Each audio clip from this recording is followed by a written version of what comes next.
Right.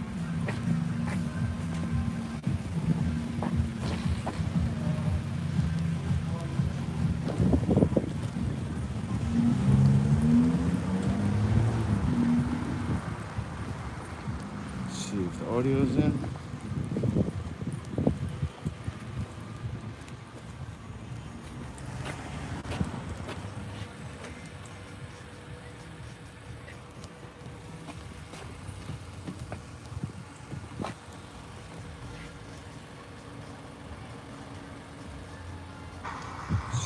Okay, let's go.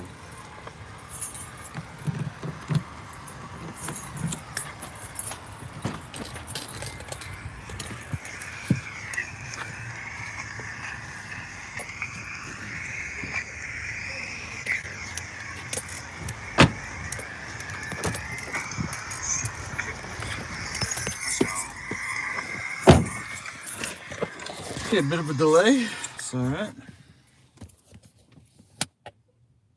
Where all?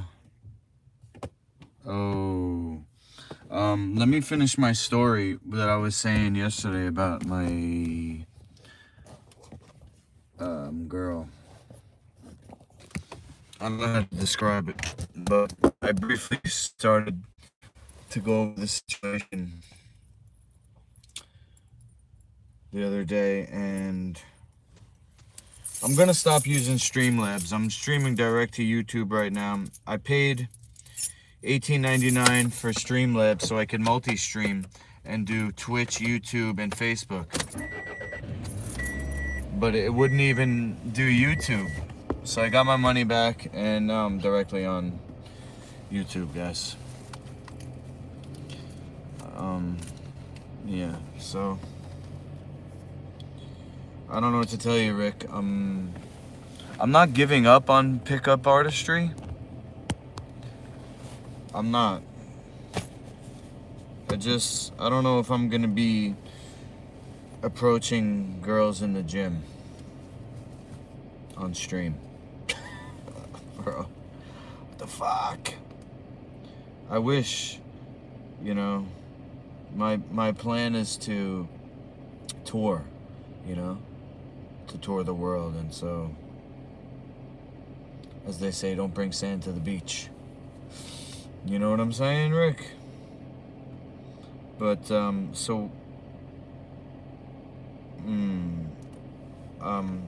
trying to figure out how to text her back right now. She texted me at 7:50, which was 7 minutes after I texted her. And that was half an hour ago. I don't know what to say. So what happened was,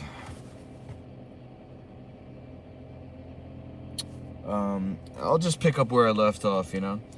She got bored of my cuckery.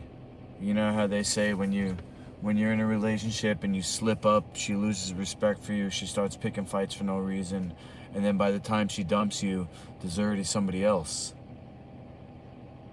And what I said on stream, that I don't know if it got cut off, but there's multiple stories, or there's multiple ways of looking at this situation. The cover story is what I'm saying right now, and then I'll go into the kind of conspiracy theories. But the cover story is she got bored and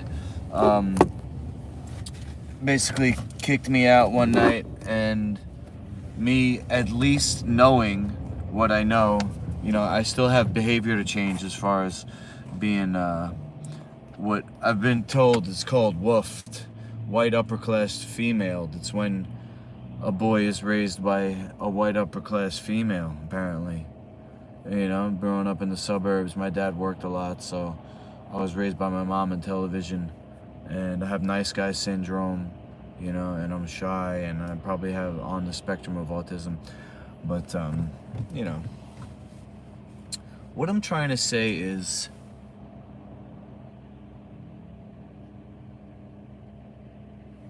yeah, no, not smacked, but maybe aggressively manhandled in a sexual way.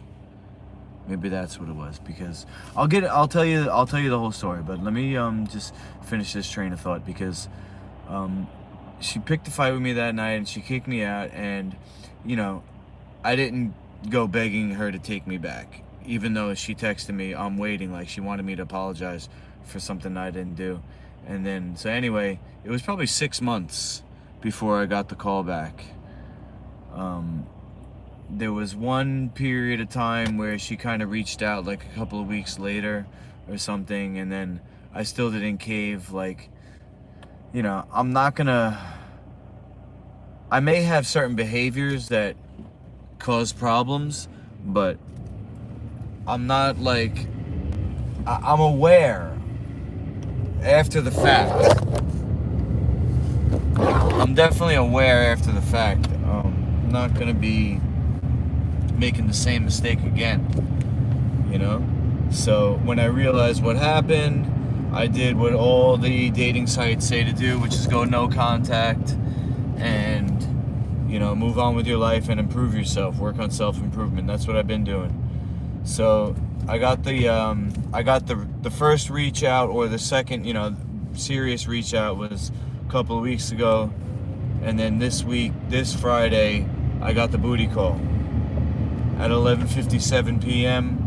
She needed to be picked up from the train, and we went back to her place, and it seems like we're back together now. So that's the cover story, is that these alpha, beta, red pill, black pill, blue pill, purple pill, platinum pill, it's all these ways of thinking about social dynamics and behavior. I can't read the chat because I'm driving, so I see that you wrote something, and I'll check it in a second when I stop. And, I would say that there's definitely validity to all that. And, she's not the first girl that I messed things up with, and I can't say she will be the last either. But, I'm not gonna be a simp. I'm definitely not a simp. And so anyway, she came crawling back, and that's the cover story, is that, she basically ditched me for somebody she thought was better, and then I guess realized that the grass is always greener, and maybe she's settling for me. That would be the blue pill way of looking at it, or red pill, or black pill. I don't know which pill is which. But the negative way of looking at it would be that she found somebody else, dumped me for him, couldn't make it work, and came crawling back. Somebody she thought was better for whatever reason. And look, I've been cheated on by my ex-wife, by girlfriends, and that was a learning experience for anybody who's ever gone through a breakup. It changes you. And I moved on quick. I moved on no matter how bad it hurt. I moved on quick in my mind. Not that I immediately went around slaying chicks, I got more important things to do. I don't need validation from chased her away somehow. I'm gonna have to stay on my P's and Q's from now on. And I gotta be honest, I'll just say it, that when she ditched me, I immediately made that transition, because I knew when she told me to leave,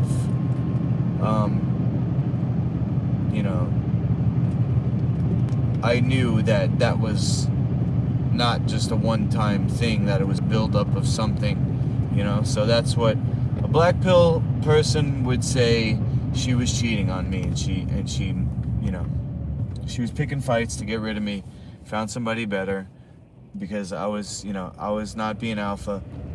And so, anyway, you know, I can't be self-conscious about somebody else being better than me in any way.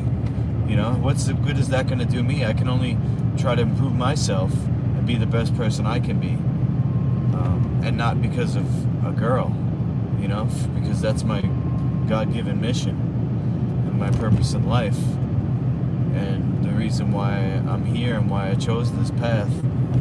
And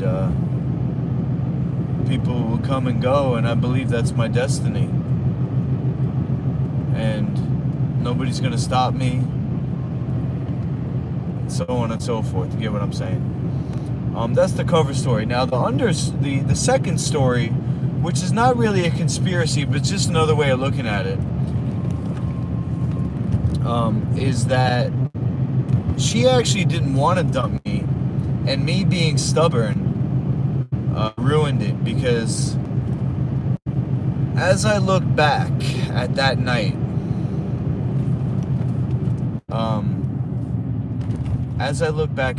there were some signs that I had to look at. So, just to go back to the cover story, I don't know if this got on the last stream, but basically, she had a speech with me. We were walking in the park, and she told me something about her new gym. So there's a sign right there, black pill, she joins a new gym. You know, that's a sign right there that things are already on their way out, you know, and that's one of the final straws. She starts dressing different, you know, changing her behavior somehow. It's because most of the time somebody else. But so she was telling me, we were walking in the park, oh, the new gym that she likes, it's got the hexagon weights that can't roll away. So me thinking that, or interpreting that, was her saying that she got somebody that she thinks is not going to leave her. You know, she thinks she's getting a better, more committed mate over there. I think that's what that was. Okay, so that's part of the cover story, but a little bit of conspiracy theory thrown in there. So now the second story, which is another way of looking at it, is that I actually created this whole situation. She didn't want to dump me, and so you know, she said things like, so here's an example of my beta behavior. I told her something about she could pop in my apartment because, you know, she has nothing to worry about, you know, like me cheating on her or something. Come over anytime.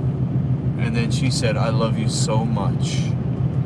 She said, I love you so much. And we were being intimate at the moment, so she said it in a way that was like, you know, when you're in that state, when you're so deep into, you know, connection with somebody, and you're like breathing each other's breath, and your faces are right next to each other. You're saying things in each other's ear and stuff like that. It's like you're in a hypnotic trance, and everything you say bears more weight because you're in like a state of brain waves that's more connected to the subconscious mind. I think. You know, you can hypnotize yourself, and you can hypnotize somebody else and fall in love with you, kind of thing, maybe. But anyway, she said, I love you so much. And this was barely like 2 weeks before that, I think, or a week before that. But, you know, me saying that was like that I won't cheat on her, and, you know, she's got me, and, you know, because I've cheated on girlfriends before, and it didn't turn out good. So I think there's value in monogamy, although I do believe also that the alpha male can have multiple wives, and I'm not the only person thinking that, but I won't go into that now. I'll just say that this girl is the best I ever had. She's the best I ever had, and I loved her, and that was the reason why she took me for one of the reasons why she took me for granted and started looking for a bigger, better deal. That's red pill, black pill thinking. Blue pill would be, this is another way of looking at it. Blue pill would be she was in love with me, she told me, and I ruined it because what I found out this Friday when we got back together, she picked a fight with me and I almost left again because, the text was definitely a booty call. She said she was frustrated, in that way. And anyway, I don't have the text in front of me. I'll read it to you if you want. But basically, I went over there. I picked her up. We went over there, and then there was what they would call LMR in the pickup community, last minute resistance. She said, "Oh well, you were looking at your phone in the middle of the night. So why don't you just go be with whoever that was, whoever you're talking about?" And I'm like, I don't even know what you're talking about. She's saying I'm texting somebody in the middle of the night. Honestly, I might have checked my phone. Like when I was babysitting early, sometimes I would get a text. Like I would get a text fucking at like midnight. Can you be here, at such and such time? So I wasn't cheating on her. Like I said, the last girlfriend I had that I cheated on didn't turn out good, and this one pretty much checks all my boxes. So as far as what I'm looking for right now, I do still have goals of posing different area codes.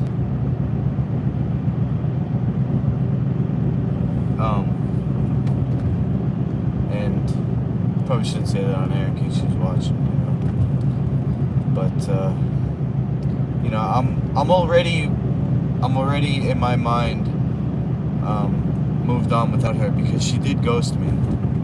And whether or not any of these stories are true, she never asked me to take her back, and she never said I miss you until this Friday. So she could just be, back in my arms because of, needs that I checked off that, like sex, companionship. Maybe the other guy had more money and she thought she could be happy with him, but he eats meat and doesn't do natural healing, so he's not as caring. He doesn't do tantra. Maybe after a while the sex got boring. Meanwhile, she was telling me the other night all type of things about, being with me in that way. But anyway, where was I going with this? Oh, so the second story, the blue pill, is I messed it up because what happened was she went the night that she kicked me out. She went in her living room to stay on the couch because I think maybe I was, I wasn't as far along on my healing as I am now, so I probably wasn't sleeping as good as I am now. Like maybe moving my legs, from training hard. Sometimes I used to get these restless legs or something. I can't remember what exactly it was. I don't really snore, although I have snored, but most of the time I don't snore. But for whatever reason, she said she couldn't sleep. She went to sleep on the couch. So I grabbed my phone because I usually sleep with YouTube 432 hertz sleep music. And so I went to go pop that on, and the ad came on first, and it was on full volume, I think. So she comes busting in, yelling, "You always wake me up. Why don't you just leave?" So that to me was her picking a fight for the reasons I said before. She already had somebody. And there was one other thing. There was a hair on her scrubby sponge in the shower. And she said I could use it. And she never let me use it because that was like hers and I had mine. I don't remember. if maybe hers was in the garbage. I forgot what the reason, but I looked and there was a hair on it. It didn't look like either of ours. So that was two things. And so those two things, and just the feeling I got, I was like, all right, she found somebody else. And then she texted me the next day. I'm waiting, like she wanted me to apologize for waking her up, and me being stubborn, I basically said fuck you. And I got another text from her probably months later or weeks later, a couple of weeks later or something. I think it was a couple of weeks later. And she said if you grab in the middle of the night, just go be with whoever you're texting in the middle of the night. What do you need me for? That's what she said on Friday with her LMR, last minute resistance. So if that's the case, then I'm glad that we're back together. And just pop the light on for a second.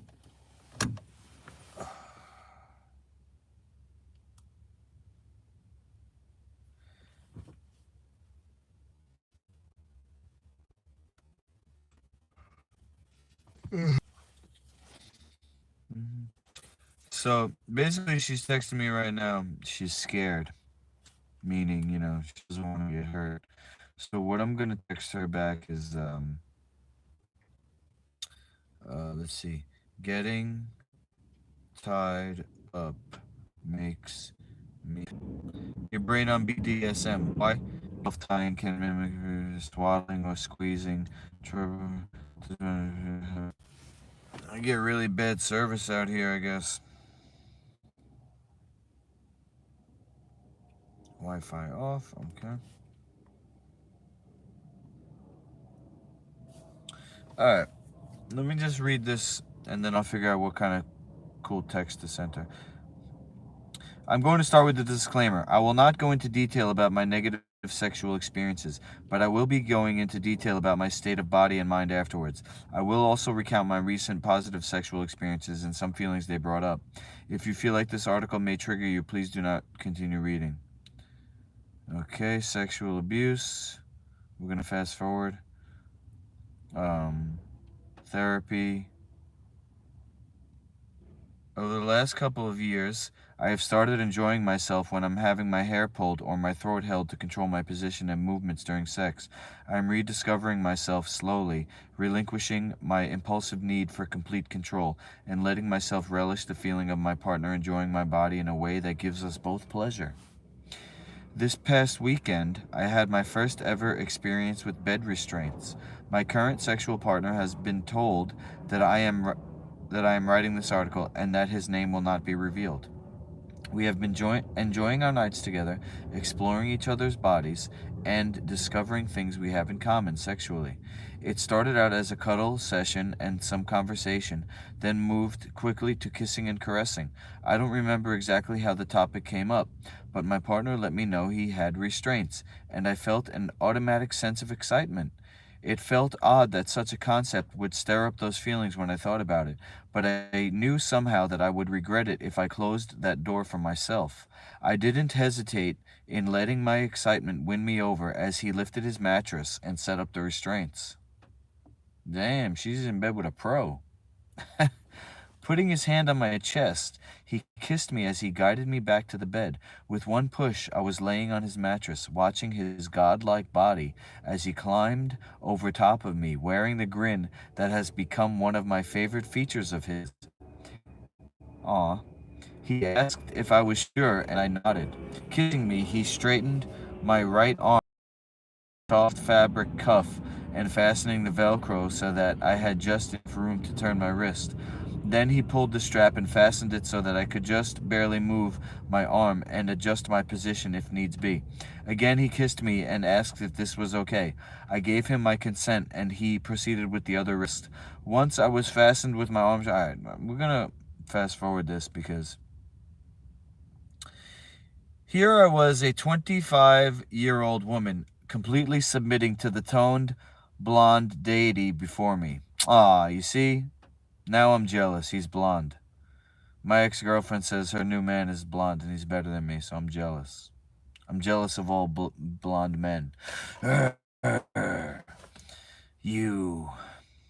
I was starting to get wet even before his fingers even reached my. Sheesh. All right. She uses the C word. Okay. Every nerves, every thrust. Holy. Okay. What is this? Porn? Sheesh.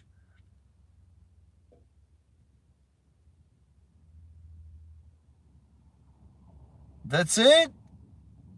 What the hell? Where was the.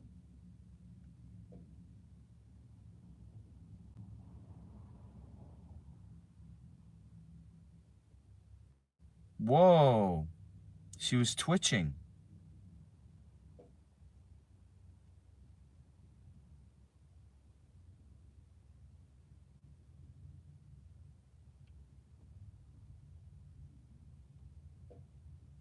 Oh, he came.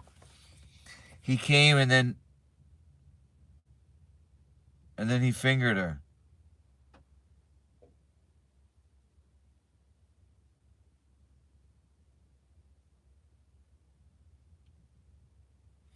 He fingered her to orgasm. Damn, bro. Is that the move, guys? You got to do the come hither motion and put your thumb on the head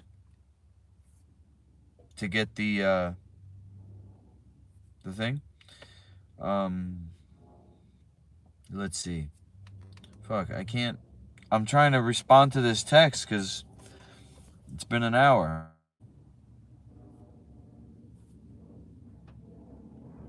See, that's my nice guy behavior kicking in.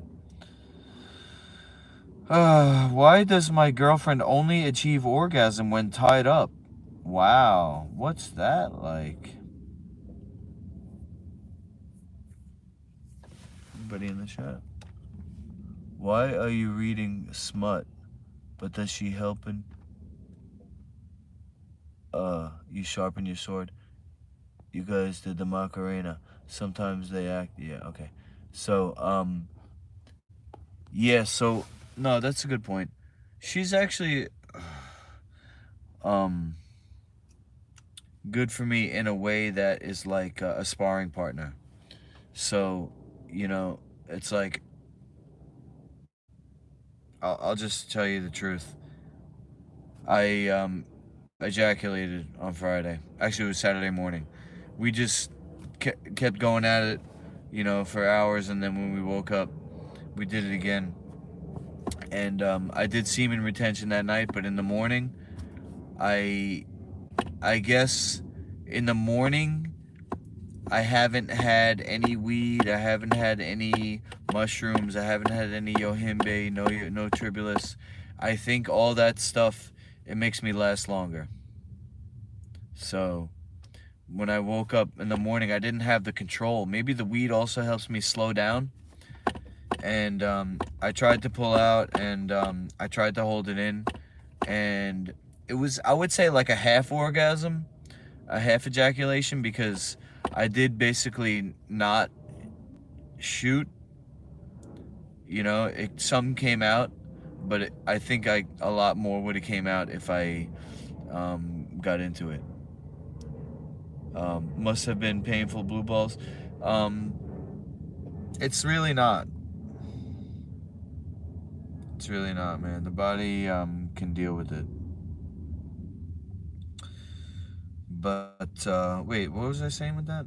Oh yeah, so the theory is, this esoteric teaching of Tantra is about stimulating testosterone, really, and spiritual, um, what they would call the spiritual baby is the man and the woman connecting, but only if he doesn't ejaculate. If he does ejaculate, they call it eating the fruit of the tree of knowledge or something like that. Spilling the cup of Hermes, that's what it was. You lose it. So she's good in if I can control myself, and so in that way, she's like somebody that I'm fighting, you know, because she's actually trying to get me to ejaculate, you know, by the things that she's saying, what she's doing. So I have to really practice self mastery, but in that way, it's good. Uh, Must have been painful blues. God cried. Why are you reading smut? No, I'm trying to come back with a screenshot of somebody talking about them feeling safe when they're tied up, because I asked her if she's scared and she said yes. Dear Carol, why does my girlfriend enjoy being tied up? Sex always involves rope, handcuffs, or restraints of some sort, and often uniforms. Nice. She is anything but submissive outside the bedroom, but seems unable to achieve orgasm without being restrained in some way. When we have vanilla sex, she enjoys it, but when tied, she always has multiple orgasms. When I'm not complaining at her tastes, I'm not sure while I'm not complaining at her tastes, I'm not sure I can see the evolutionary benefit apart from attracting men who are dominant in bed, which, at the risk of doing myself down, seems a dubious sort of goal at best. Hmm. It's all if it's all the same to you. In the event that you publish it, I'd rather remain anonymous. She reads The Guardian too. Carol replies, "Are you dominant in bed? Once an adult is handcuffed and restrained, the other party becomes by default the dominant one. You say that outside of the bedroom your girlfriend is anything but submissive. Is it possible, therefore, that in the bedroom it is actually you who is dominated? After all, it is her desire and not yours, for a ritualized, fetishized sex that evidently dominates your sex life." Orgasm. Non-human primate females commonly experience multiple orgasms during sex. Within a short space of time, ostrich females can have sex with many partners and experience cumulative orgasms. Whoa. Any number of males could be the father of the resulting infant, and with a mix of sperm from various males in her reproductive tract, the strongest swimmer makes it to the ovum first. Many primate species, including humans, are sexually dimorphic. Frequently, the males are larger and more powerful. During a process of multiple matings, the ostrich female may be raped by competing males she does not favor, yet she may experience an orgasm and an infant may also result.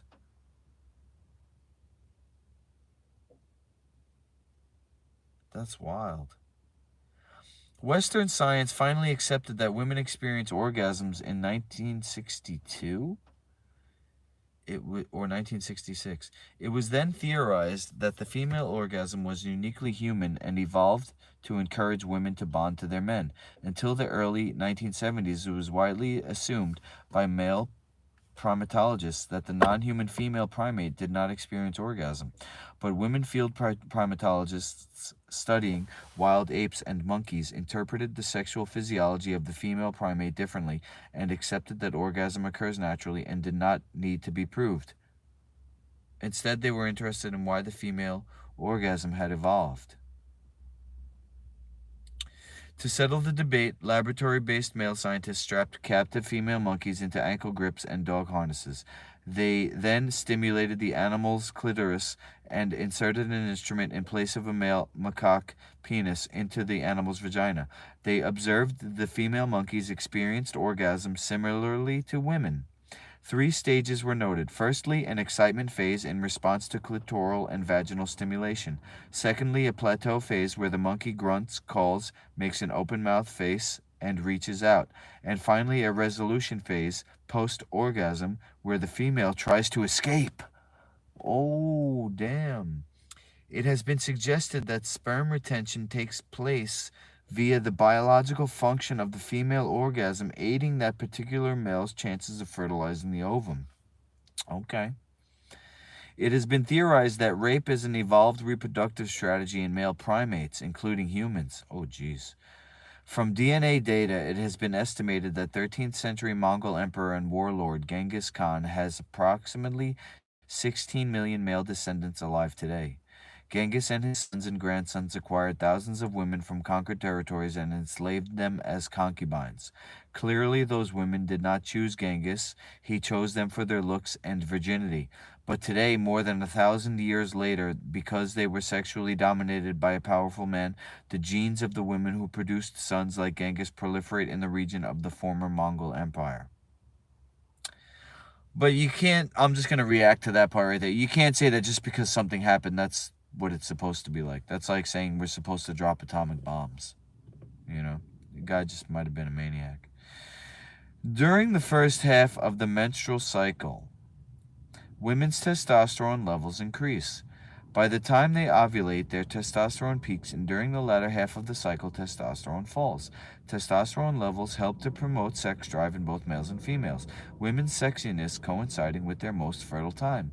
Testosterone levels vary in women as they do in men. Research has shown that women higher in testosterone are more attracted to more macho behavior in males. You don't say that your girlfriend wants you to restrain her and dominate her during her most fertile time of the month, but this may be the case. It may also be the case that your girlfriend has above average levels of testosterone, which may help facilitate a successful dominance in other spheres of her life. But her dominating personality may prevent her from seeing herself as innately sexy or as the cultural stereotype of the feminine. It's possible for her to achieve a self image as an alluring, sexy female. She may, perhaps wrongly, believe she needs to play a submissive role. Studies on the sex lives of female primates have revealed that female homosexual behavior is frequently favored and that female primates can dominate sexual activity by initiating hetero and homosexual coitus, partaking in varied couplings, and positioning and invariably experiencing orgasms.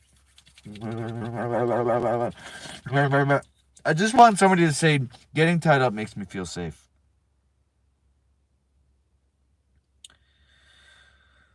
Oh, let's see here. Separated from monkeys millions of years ago.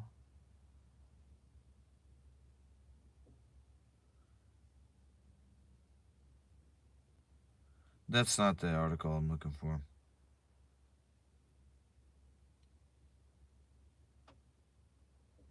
Why BDSM is a healing practice for my mental health? Let's try one more, and then if I can't find anything, I'm just gonna write something. Tighter, please. Keep my mind still. Help my mind stay in this body. I pray to anyone who will listen. Winding, twisting, knotting, allowing myself to be tied into place.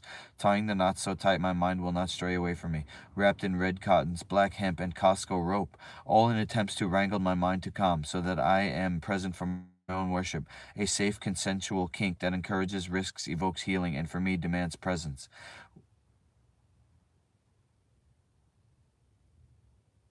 Alright, that's it. I'm just gonna have to deal with that. I'll stick with that.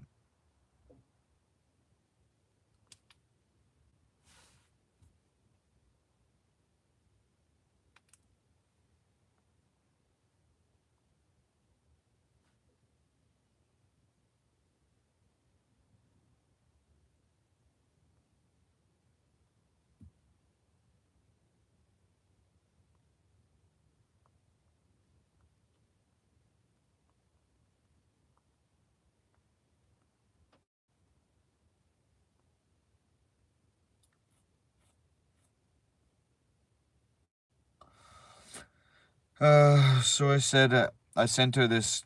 It says, tighter, please. Keep my mind still. Help my mind stay in this body. I pray to anyone who will listen. Winding, twisting, allowing myself to be tied into place. Tying the knots so tight my mind will not stray away from me. Wrapped in red cottons, black hemp, and Costco rope. All in attempts to wrangle my mind to calm, so that I am present for my own worship. A safe, consensual kink that encourages risks, evokes healing, and for me demands presence. And then I'm going to say, I demand your presence. That's my text to her. I demand your presence. All right, so let me take the phone in.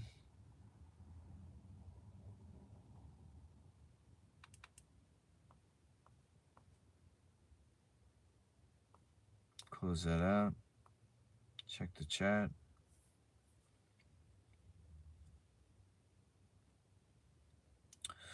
I'm going to end the stream soon, but there's one more thing I got to do.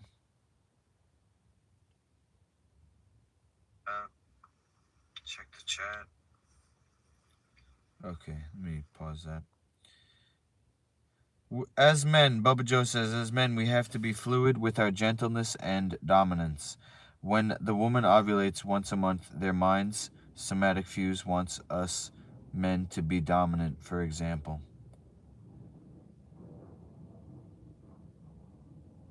Nah, it's not just once a month, Joe. That's how it is, period. Period. Alright, last thing I'm going to do, and I still didn't finish my story about the conspiracy theories, how she's actually a CIA agent, but I don't know if we're going to get into that tonight. You know, my ex-girlfriend is MK Ultra, this one's CIA. And because, you know, I'm the chosen one of the benevolent Illuminati, these girls are being sent to me as beards. Because, you know, I'm so socially awkward, I can't pick up a chick. And to look good on camera and to help me achieve my mission, I have to be, you know, in the presence of a female. It's an ancient sex cult that I'm going to the top of by not joining any secret society and just going straight to the source, which you may know as the Eye of Providence on the pyramid. See, I figure if I just commit myself to spirituality, it's the same thing that the thing, but I'm going at it from an untainted, uh, you know, an what's the word when something is, it comes from somewhere else, contrived, uncontrived, you know? You're my brother. If you're, you know, in any society, um, as a native, I believe that we all come from the same mother. That's what the word native means. It means born, right? Anyway, so the conspiracy is, yeah, that she's CIA and she had another mission or something, or this was part of her mission. And there's one more conspiracy. I had four. The first one's the cover story. That's red pill, blue pill, the red pill, black pill. The second one is the blue pill version, you know, that she actually does love me. The first one is, you know, that she's hypergamous by nature. Second one is that I messed up and she was right. The third one is the benevolent Illuminati. She got sent you know, to be my white witch and help me practice tantra and, you know, practice BDSM. Never tied up a girl before this one, and uh, you know, I like it a lot. It gives me control, especially practicing semen retention, because if I let her control the pace, you know, or if she can back it up into me, you know, things could get out of hand. I have to, you know, I have to be able to control the pace. Basically, I have to be able to control everything. So tying her up, it helps with that. And then, you know, I didn't invent this, so obviously there's probably reasons that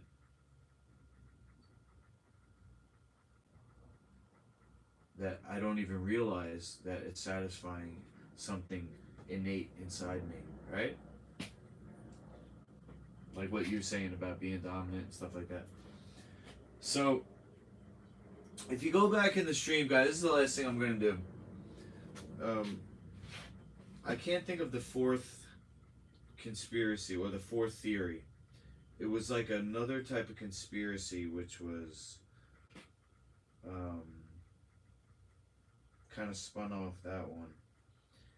That she's CIA.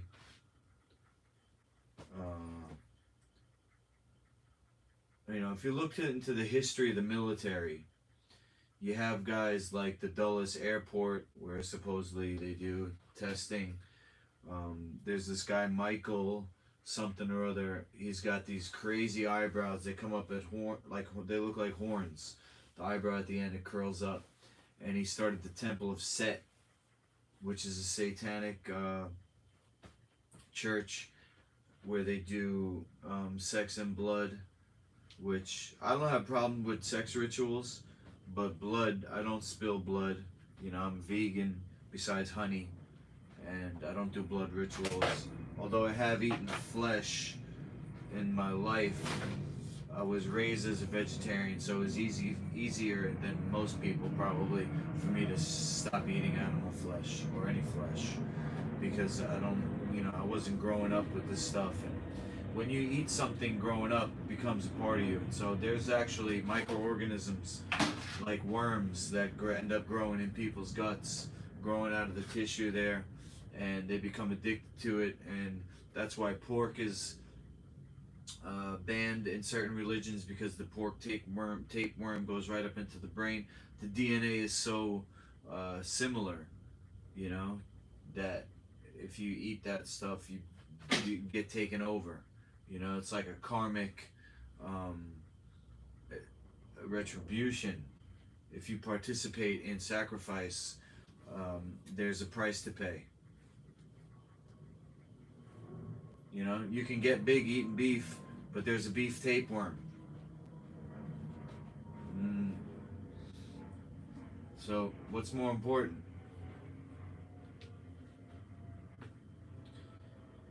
Anyway,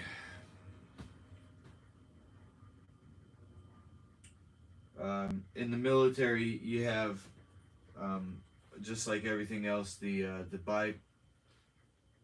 bipolar nature of existence, where there's evil and there's good. So you have human testing done on soldiers and stuff like that. Michael, I can't think of his name, but they did tests on people and mind control and rituals, and I'm not initiated, so I don't know the full story, guys, but I'd rather not. So I'm just gonna come at you from an uncontrived ribbit,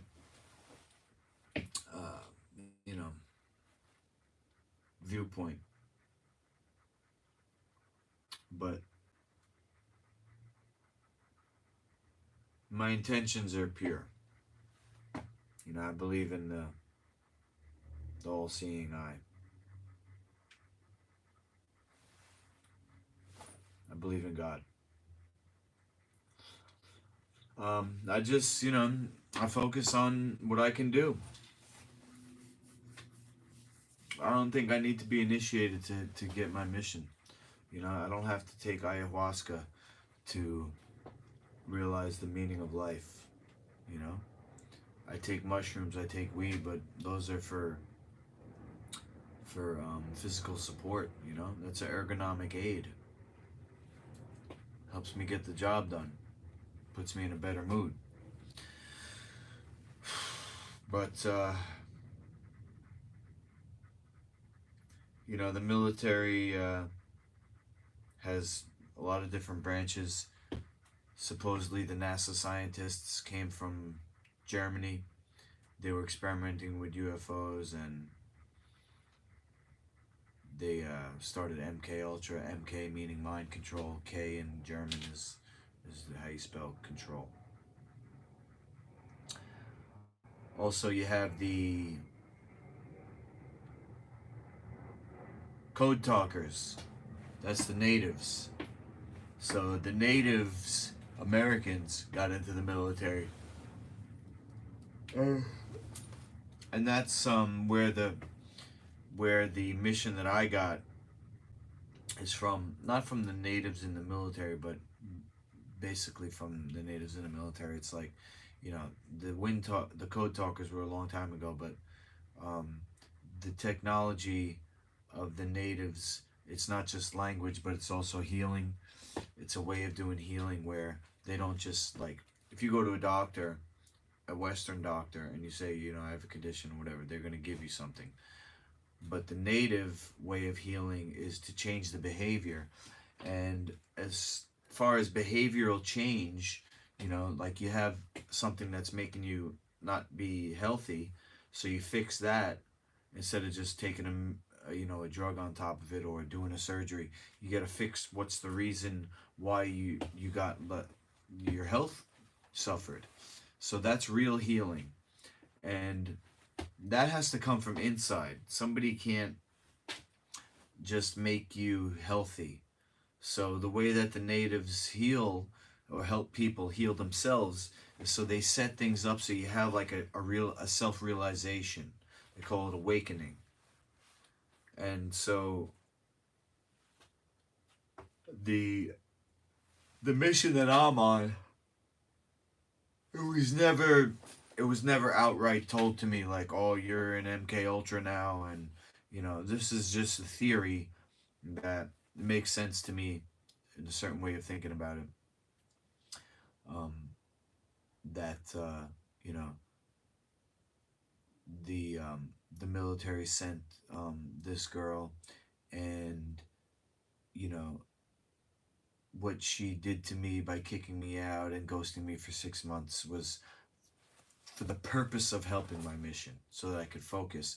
And the first text back on Friday when I got the booty call was, I figured I would give you time to make peace with your life. That was her drunk text to me, you know?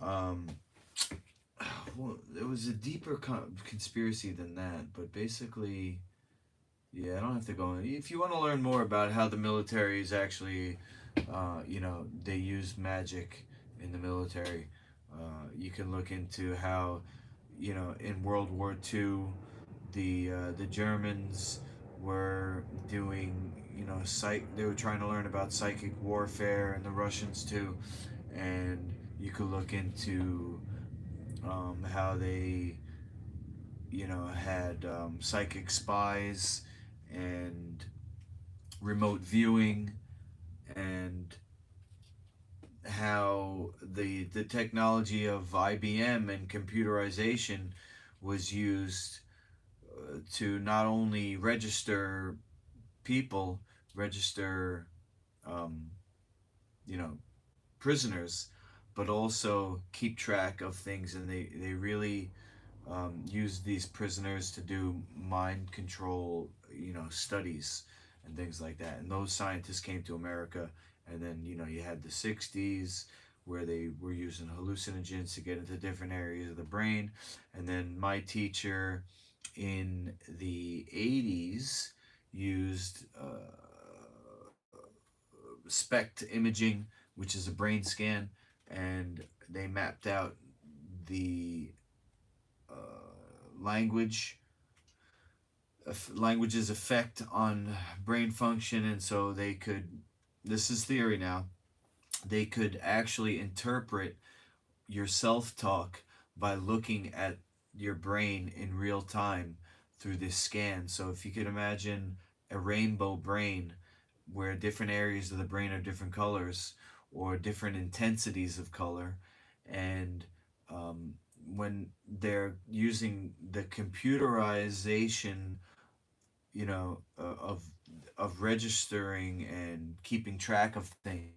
So they have programs to keep track of all this information where what they're reading out on the brain. It's not just like ABC 1 2 3. It's like a lot, millions of data bytes and stuff like that. So they can, by watching somebody talk and seeing the brain as it's lighting up, they basically mapped out language, so they can reverse that and look at the brain and see and figure out what you're thinking based on your language. So, and then the other theory is that they can now manipulate that. They can actually make you think a certain way, with radio waves or whatever, 5G and all this. Anyway, so is that it for the conspiracy? I was going to get into this last thing that I'm going to do. So, if you watched the beginning of the stream today, I did some gua sha. And what you didn't see was for about a half an hour, I used the Theragun, which I have one here, but it's not as powerful as the one they got. They got the really good one at the UFC gym. So I hit everything with that. I hit from here all the way up to here and under here, and I even got it on my back a little bit, so I really rubbed it deep, spots that I haven't even hit before. And so I did that first, and then I did the gua sha, which was the scrub and rub. I didn't have castor oil with me, so I really didn't do a lot of rubbing. I did more like pressure point stuff. I'm gonna do it again. That's only the second time I started doing this arm, you know, since I hurt myself. But the good news is I'm pretty sure, almost 99% sure, that it's not a bicep tear. But it is a nerve condition that's stemming from this spot on the back of my heart. So what I'm gonna do is I'm gonna drink this omega tea, and then I'm gonna take the phones upstairs because I don't want to stay in this dusty, musty, crusty basement anymore. My dad is renting this place out to somebody, and he wants me out. So, you know, I moved everything to the middle. You don't recognize the Londos because the walls are painted. And he started putting up the ceiling over there. But, the fuck? It's a spider. Get out of here, you little spider. Thought it was a bug flying. It was just a tiny little spider hanging there. That's good luck, though. That's why I don't kill him. The spider is weave the web of your own life. You can usually see a bicep rip. Yeah. So basically, I believe it's a nerve issue, and I'm gonna talk about it in a second. But what I'm gonna do now is called omega tea. So I'm just gonna bring it upstairs, and while I'm warm up there, I'll even talk about what I'm just talking about right now. So this is the omega tea. I'll turn the light on so you can see it. It's got charcoal. It's got activated charcoal. It's got horsetail in it, I think. It's got certain things that are clathrative. Clathrative, it means something like chelative, but it's specific only. Like chelative, it doesn't specify if it's good or bad. You could actually chelate healthy minerals out if you do a synthetic chelation. Clathrative, it's only going to pull out what's not supposed to be there. It does it electrically. It's got 3 sides of itself that's open, and there's a video, I believe, on my channel all about it. It's called let me see if I can find it.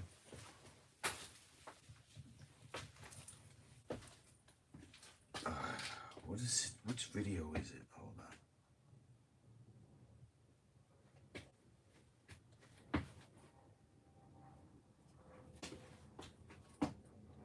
Let's see here. Playlists.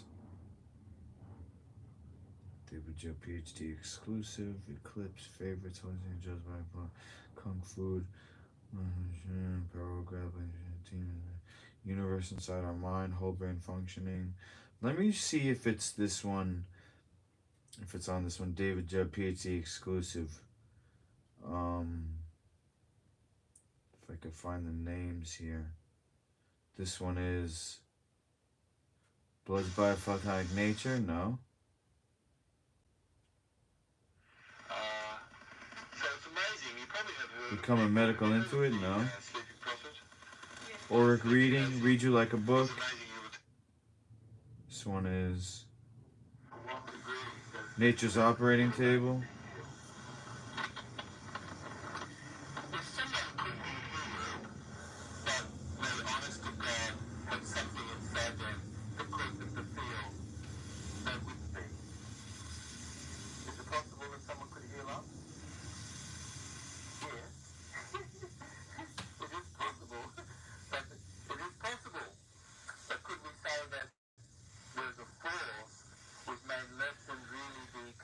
Alright, it's not here.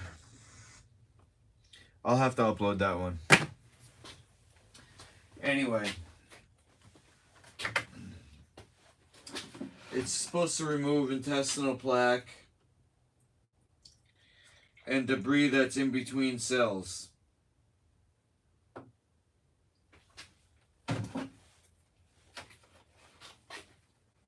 My waist is too big.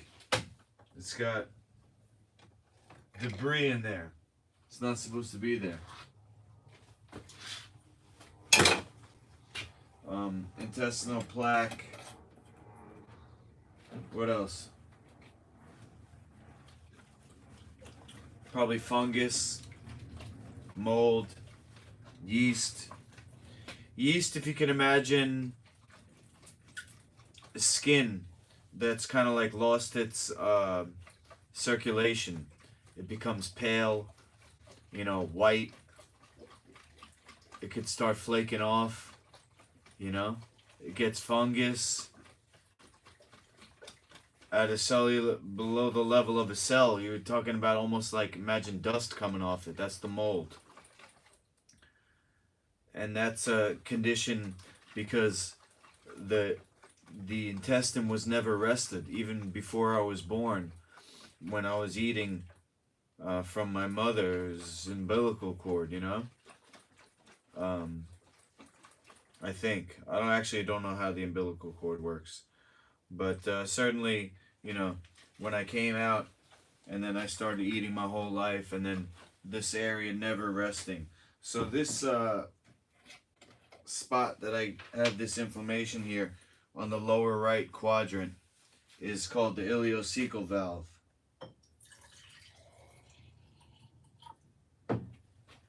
So we got I think that was a half teaspoon or a quarter teaspoon. I'm pretty sure it was a half teaspoon of omega powder. And so this is the omega tea. And so I'm going to drink these two. I'm going to bring the bottle up with me, the water, so that I can put a little more water in when I finish drinking it. And then get the rest out that's like stuck to the inside of the jar. So I'm going to take this up. I'll continue explaining everything to you when I go.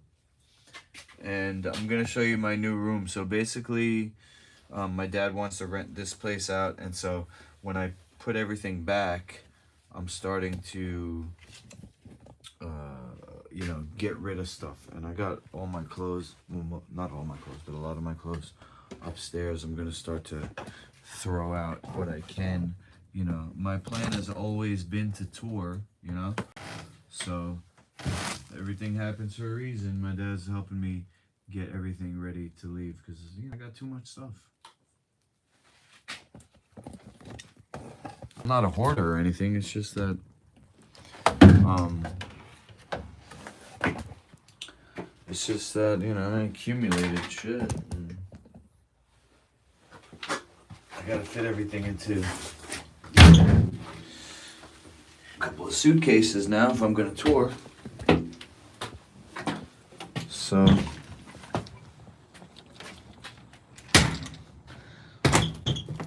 after I get over being triggered and think like my dad hates me and wants me out of here, and I realize, you know, he's actually doing me a favor. So he said I could stay on the first floor for now, which is a nicer apartment.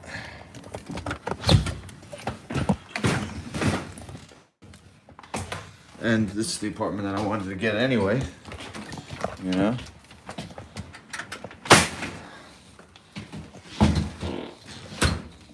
Farted. Alright, so I'm gonna turn on the light. You're gonna see my room.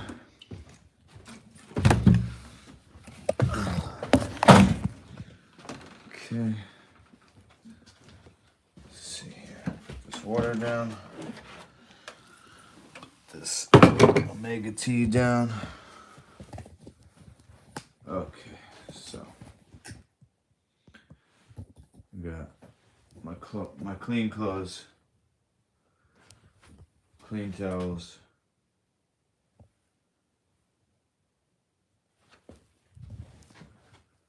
suitcase, container for my Theragun,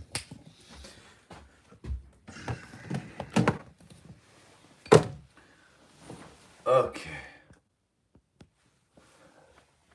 Ribbit. So,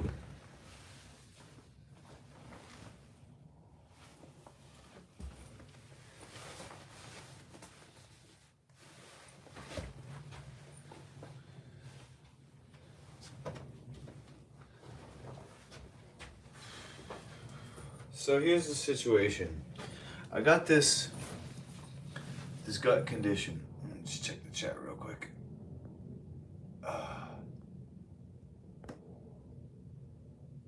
Do I still have my Tough 2 shorts? I do. Oh wait, the Tough 2 shorts or the ones that I made? The lightning bolt shorts with the wave on one side? The Tough 2 finale shorts, or are you talking about the shorts that say the Ultimate Fighter on the side? Those I don't think I have. My friend has the jersey. I gave him the jersey. Where is my other phone?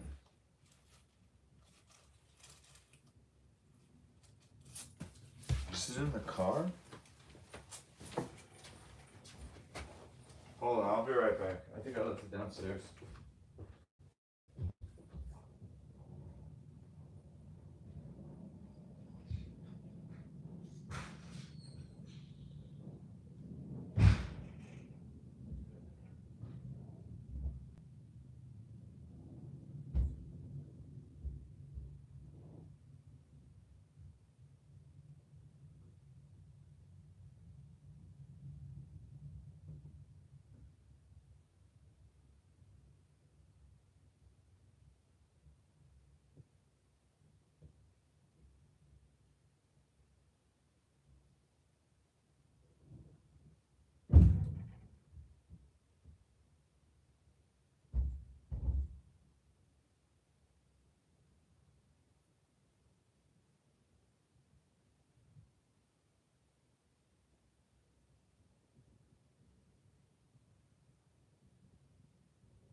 Okay, found it. It's in the car.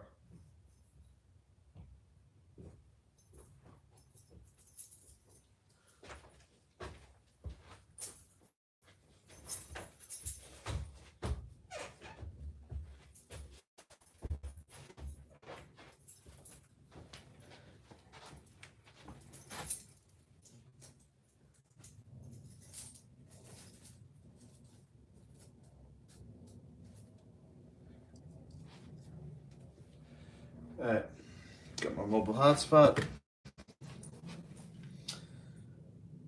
Okay, and then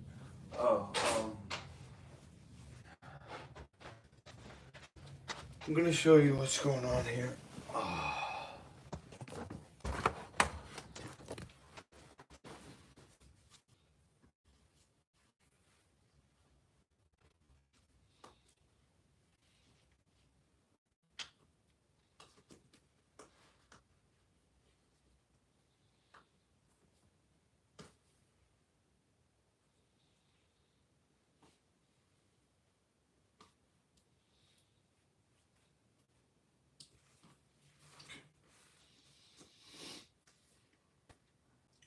Put my finger on a mandolin the other day. It's like sore. You know a mandolin?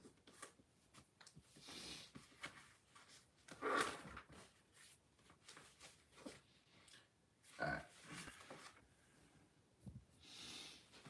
I'll try to get this to be big enough that you could see it.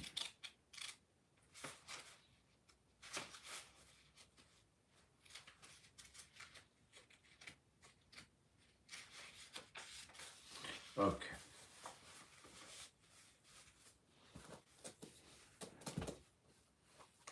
So,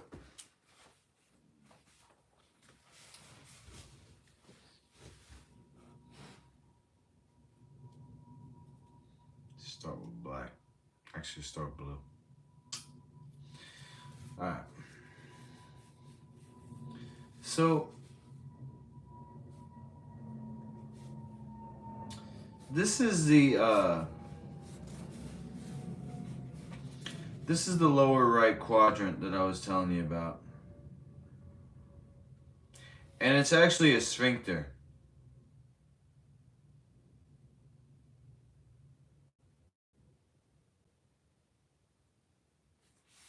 You see what I'm making there? A sphincter is a muscle that, you know, it squeezes a tube. Can you see that down there? And this is the connection of the small intestine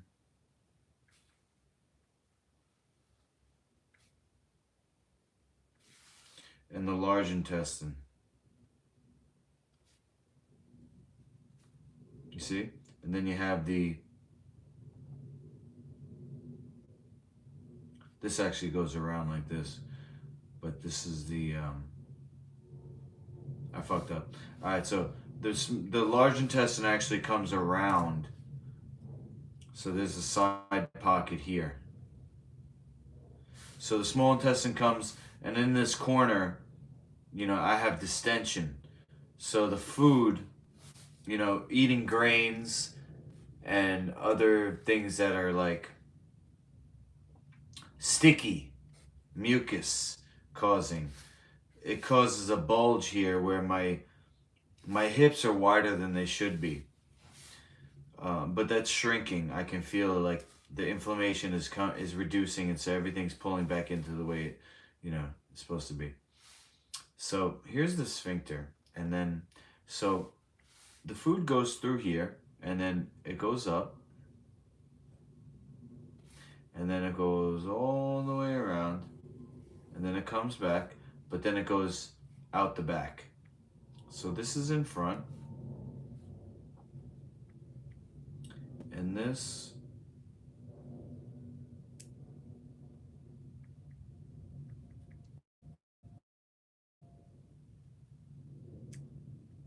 goes behind, and then out the anus. So you have the in the back on the side over here, another spot, which is I'm gonna put this part in red. This is called the sigmoid colon.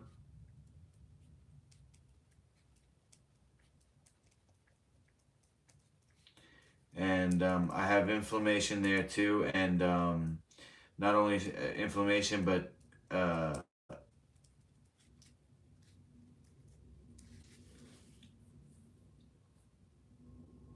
innervation.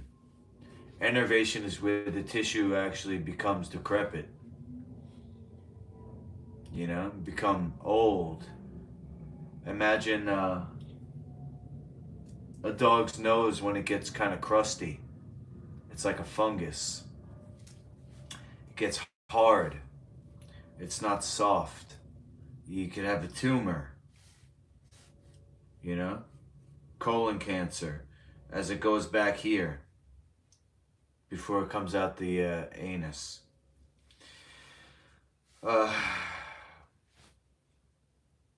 Here, because my issue is more on the right side.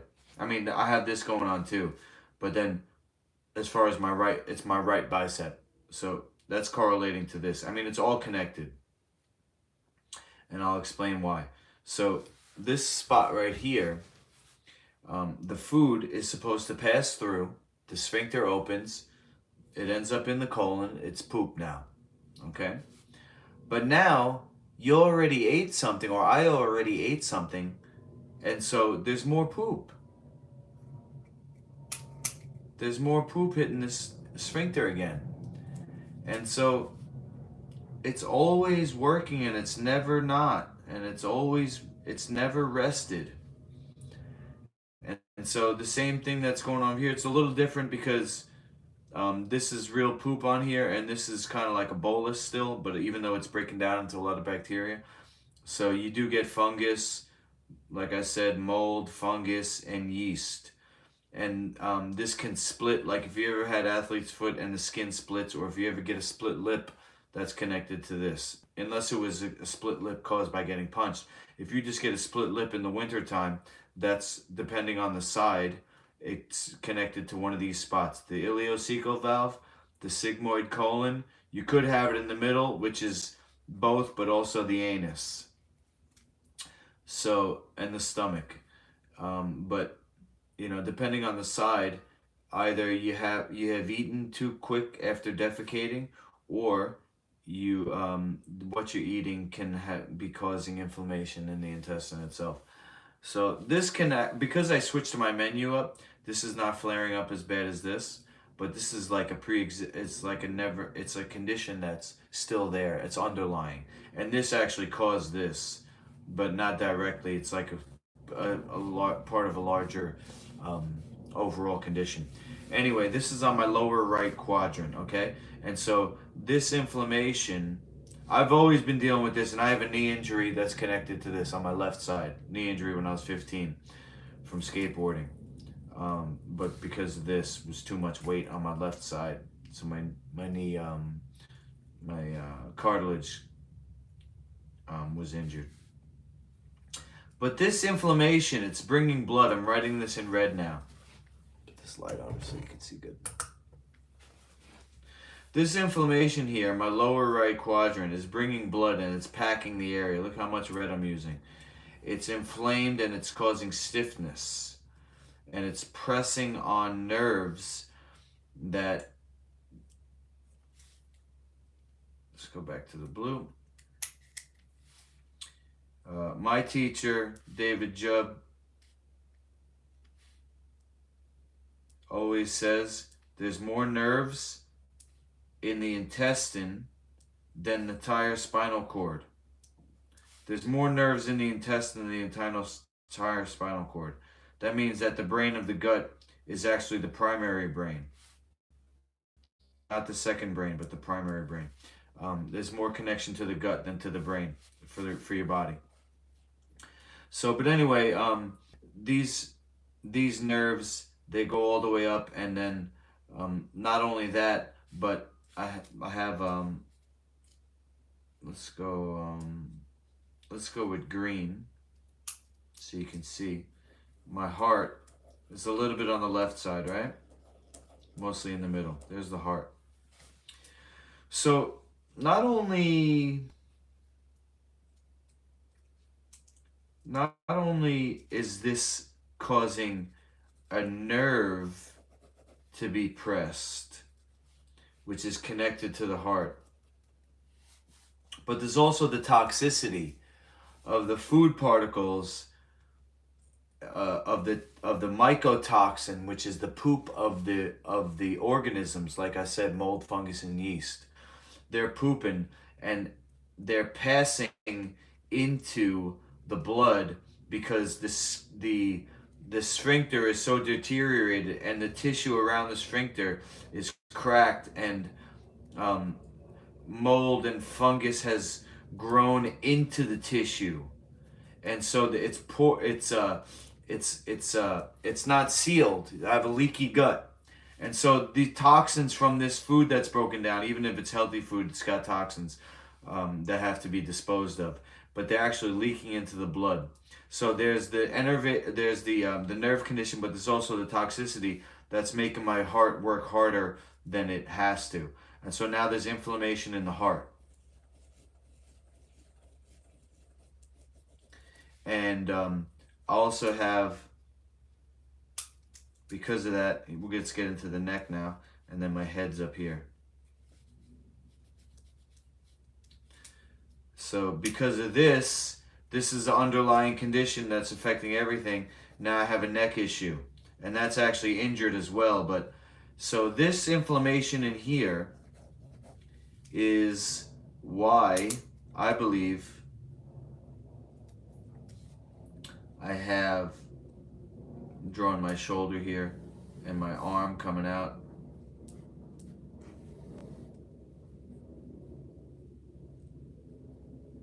Shitty hand drawing. But this is the inflammation in here from the injury, but the inflammation and the whole area being pressed and congested and pressing on my bicep tendon all the way up here. Now I have injury also in my elbow from arm bars. I have injury in my forearm and wrist from punching. I remember I punched a guy so hard one time my whole forearm was sore. Imagine what his head felt like the day after he got knocked out. So the bicep in here, I'm gonna make this in green now. The bicep in here is basically cramping. It's an extended cramp, which is like there's a hose that's supposed to, supposed to go in a cycle, but it's actually getting crimped at certain spots, all these spots. And so, the bicep is heavily connected to the heart. And um,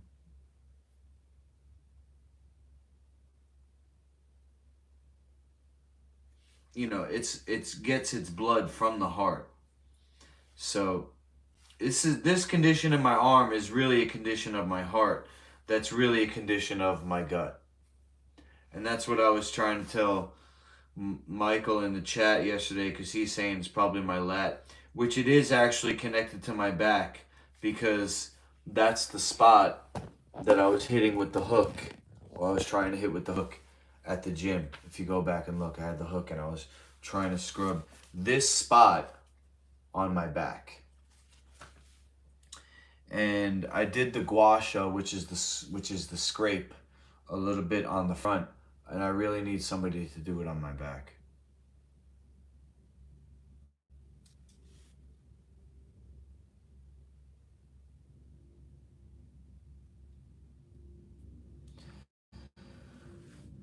Not that that's going to heal it, but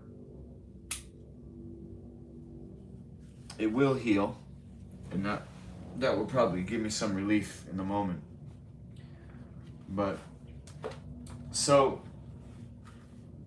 this tea that I'm drinking now is instead of eating. I'm actually hungry right now. I was actually hungry today, and this is one of the more difficult things I've done in my life, which is real fasting.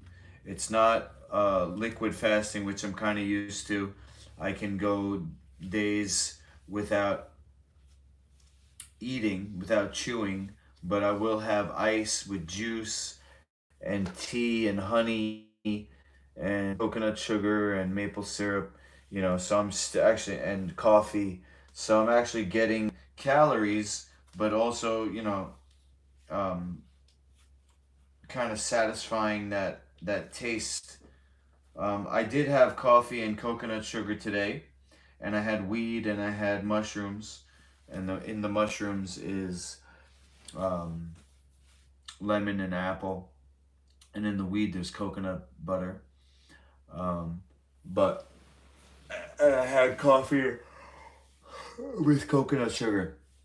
But last night I had this tea, and then I was really hungry today, and I was trying to come up with every excuse in the book to eat. But somehow when I got the weed in me and the coffee, and I gave myself some time, and the hunger kind of, not that it went away, but I thought about training tonight, so I was gonna eat, and then so I made it. I made it to now, and so now I'm gonna drink this again, and then so this is clatheration in a bottle here, and the clatheration is supposed to pull debris out from the lining of my intestine and in between cells. And there's a thing. It's my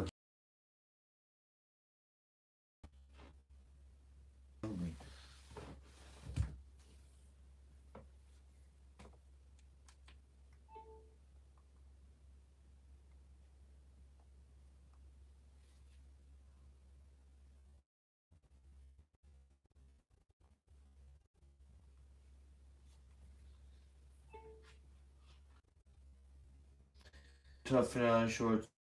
Yeah. Yeah, I still got those.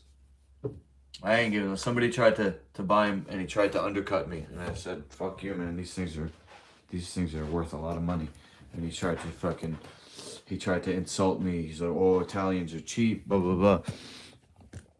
I know my worth. Those those things are a work of art. I ain't selling those for $1,000. Come on, man.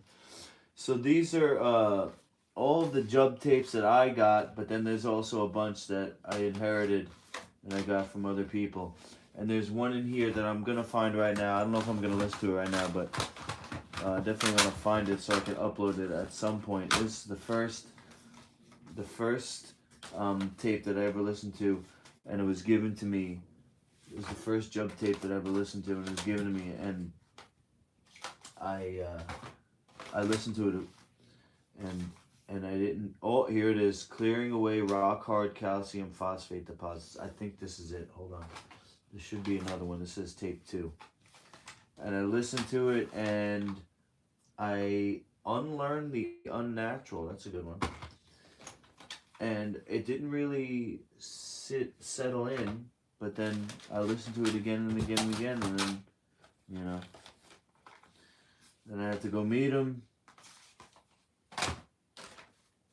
Unlearn the unnatural, tape 2. Did I have tape 1? Here you go. Tape 1, tape 2. Unlearn the unnatural. 10 most body nutrient deficiencies in America. Tapping 0 point energetics. Living on free energy. Ooh, that's got to be about fasting, right? Let me save that one. That might help. That's a short one too. It's only one tape. This one is 2. Become a medical intuit. Auric reading. You got that already. Feeding your light body breatharianism. Ooh, tape 2. Cell rejuvenation, lifestyle therapies. Unlocking human growth hormone naturally. Holy. Save that one too. Unlock your psychic potential. Sheesh. So many good ones. Wow. Unlock your psychic potential. Tape 1, tape 2. I definitely gotta get these up. Nature's operating table. Tape 1, tape 2. That's a good one. Nature's operating table. Tape 1, tape 2. I wonder if those are repeat or true origin of cancer. Origin of cancer. Free energy in the body. Wow. I'm gonna put those both up. Feeding your light body breatharianism. Okay, that's the one I was looking for. I got a lot to do, man. Nature's operating table. Alright, we already saw those. Where is the other one of this, though? Looks 7 years younger in 14 days. Whole brain functioning. Oh, here's the stack. Here's the stack. I bet you it's in this one right here. Let's see here. Dead doctors don't lie. Ooh, that's the first one I actually. That's not Jub, but that's a good one. Nature's operating table. Most practical discoveries in modern medicine.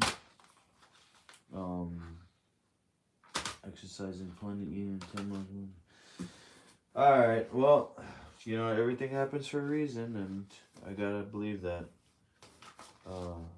So, there must be a reason why. Oh, here it is, calcium phosphate. Lecture. So, unlocking human growth hormone. Okay, so we got breatharianism. We got human growth hormone naturally. Okay, that's tape 1, tape 2. Breatharianism, tape 1, tape 2. Psychic potential, tape 1, tape 2. Let's go. Free energy in the body and tapping 0 point. Oh man, this is some good tapes coming out, guys. Real good tapes coming out. Matter of fact, maybe I'll put one on now and go to bed with it. You know? What do you think? I should, right? I'll put one on now and go to bed with it. Yeah, so this stuff, this black tea, I'll just drink that and then I'll go get my tape recorder or my tape player. Pretty sure I know where it is. Won't take long. But rabbit. I'm gonna have to get the cord for it too. Shit, hope I have it. I'll drink one of these now. I'll drink two of these now. I'll drink them all now, whatever. And then, so yeah, this is doing two things. First of all, it's pulling out the debris, and it's basically stopping me from eating. This is, it goes in black. If you go back and look at the video, you see this is a black powder. When it comes out, it's brown. It's pulling something out. It's pulling poopy out, you know? It goes in black, comes out poopy. But the idea is for 2 weeks to do this once or up to 4 times a day. I think it's a quarter teaspoon 4 times a day. I'm doing a half a teaspoon once or twice a day. It's a that's of the powder, but then you got to do it with a lot of water. So the idea is that for the next 2 weeks, I'm going to be doing this. I'm not going to be really pushing it with my bicep. I'm gonna probably work into it, as the cramp goes away, as I'm healing what I just showed you. This should go away if my training and my application of the training is correct. Over the next 2 weeks, my bicep will stop cramping. I will lose, probably a little bit of weight if it's pulling debris out, and I'll be in a better frame of mind because I'll be healing the brain of my gut. This will be pulling stuff out that's not supposed to be there, so all the neurotransmitters will be more in good amounts, and I won't have mycotoxins. This also is supposed to be pulling parasites out, so maybe I won't be as hungry. I'll get more ripped, and then I'll have more energy to train once the 2 weeks is up. Hey, look, if I feel good and this thing goes away in a day or two, a couple of days, that'll be great. I'll just get right back into training. But this is definitely, going on for 2 weeks. So, or until it comes out like it goes in. The idea is that you keep doing this and you can tell how long your transit time is because, like Rick asked, does it make you go poopy really quick? No, it doesn't. I drank this last night and I still haven't pooped it out yet. I don't think. I did poop today, but I'm pretty sure it wasn't this, but I'm not sure about that. But I just got to keep drinking it, and it's basically washing me out from the inside. So in the past, I've done this, but then I started eating again. So I'm a couple of, I'm a long way behind where I should be with fasting, but it's just been so difficult, and it's like I said, one of the hardest things I've ever had to do because it's probably my most ingrained habit, and it's not just a habit; it's actually an addiction to sugar, to mental addiction to reward. The training that I went through, being raised in the house that my mother raised me in, being addicted herself, and getting me addicted to all this stuff. And that's one of the reasons why my gut is bigger than it should be. It's from the dairy, and why my intestines are fucked up. It's from the grains. Like I said, I'm lucky I didn't get into meat. I don't have parasites that bad, but this is a this was a wake up call for me that this is caused by this, is causing this, and this is risky. I can't fight with one arm. My knees are already jacked up. Um, I got to be careful with my neck. I might fucking die in the cage, guys. Let it be me, God. Don't let it be my innocent son or anybody. If somebody has to die in the cage, let it be me. I would take a broken neck, put me in an Iron Man suit, make sure I could still feel my dick in my eyes. I could see the hot chick who's riding me or something. That's the way I think. Get me in an Iron Man suit. As long as I can fulfill my mission, become rich and famous, Master Lukey brand, save the world, put a statue in every major city in front of the arena. It's a healing center / arena, cafeteria, spa, construction facility for eco-friendly apparel and equipment. Um, and if somebody said all you had to do is drink this for 2 weeks and all your dreams will come true, you know, could I still do it? I mean, would I still do it? That's the thing. It's like, I've thought that to myself. Like, if I'm correct and all I have to do is just heal myself and then I'll be able to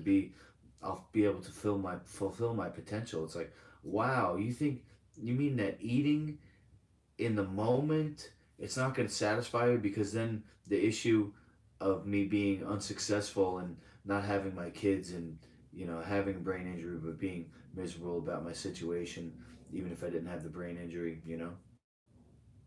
But just like the torture, the mental torture and the emotional torture of living the way I am, it could all end.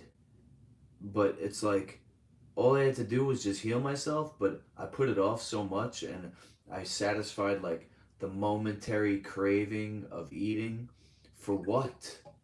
Once that goes away, and then I'm still left in this room alone, crying about my kids and feeling that I let them down, and all the people that are dying from being fed junk food their whole life, and the head contact, and I can do something about it, and yet I chose in the past to eat instead of cleanse. But I made it this far, and like I said, even last night after I drank this, I was thinking like, oh, because you have to do this 2 hours before and after food, because this will latch onto the food instead of the material that it's supposed to pull out. So you can't have this around food. So I was laying in bed after I drank this, and I'm like, oh fuck, I'm already thinking about food. I'm getting hungry. The critters are acting up. So I'm like, oh, what if I wait 2 hours and then I wake up in the middle of the night and go eat? This is what I'm thinking. It would have been like 12, 1 at night, but that thought crossed my mind. Like, I'm going to wake up in the middle of the night and just drive down to the supermarket or whatever's open, which is nothing. What could I actually get? There's a 24-hour CVS. I can get some nuts. I can get some walnuts or pistachios. But, here I am thinking out loud. So this is like the critters talking. They're trying to put the thought in my head because they know they're gonna go bye-bye. Don't do it! But yeah, I think I'm gonna get an 8-pack. I'm doing the leg raises with the weighted ankle weights, and I have optimism that it's all gonna work out. I'm a bit of a conspiracy theorist, and I think that I'm the chosen one of the benevolent Illuminati, but it's still something that I have to follow through with. So I'm hoping that it works. I'm excited that it will, and what I'm gonna do after this is I'll probably just go get the recorder, tape recorder. I'll pop on one of these job lectures, and maybe I'll turn off the light and just fall asleep to that. And a bit. I think that's a joke on me being a conspiracy theorist. To your health.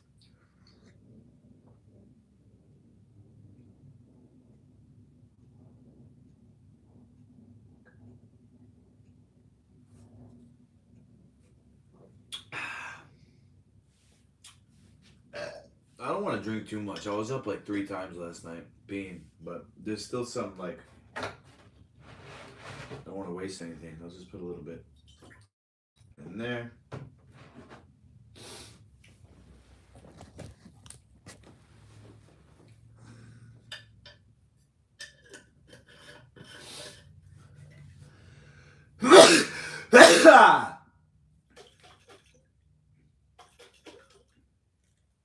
Hold on, I'll check the chat in a second, Mike.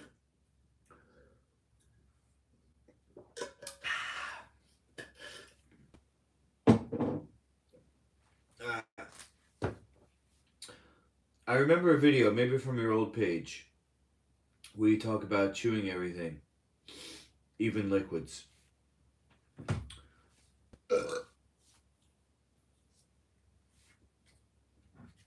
The idea is that you mix everything with parotid hormone so you can digest it.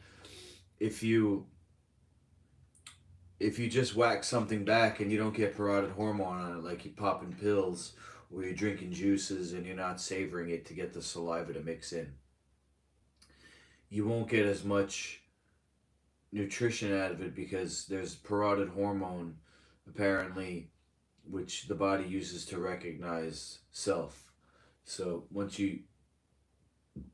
you salivate on something, your body is tagging it to be absorbed or to be useful, you know?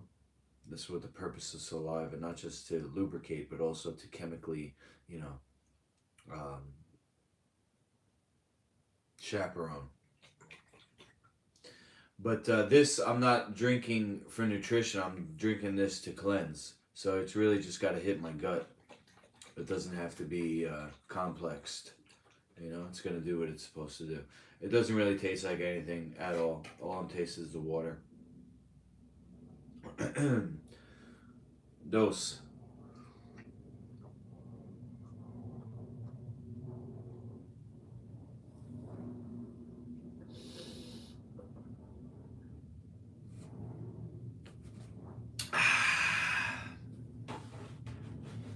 I'm like stone cold with 2 beers, except I have 2 jars of Omega tea. And that's the bottom line, because Master Lukey said so.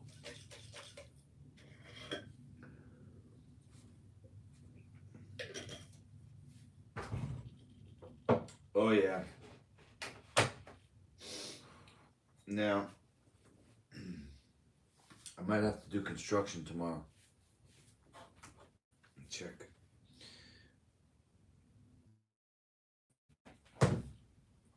Stone cold, stone cold, stone cold.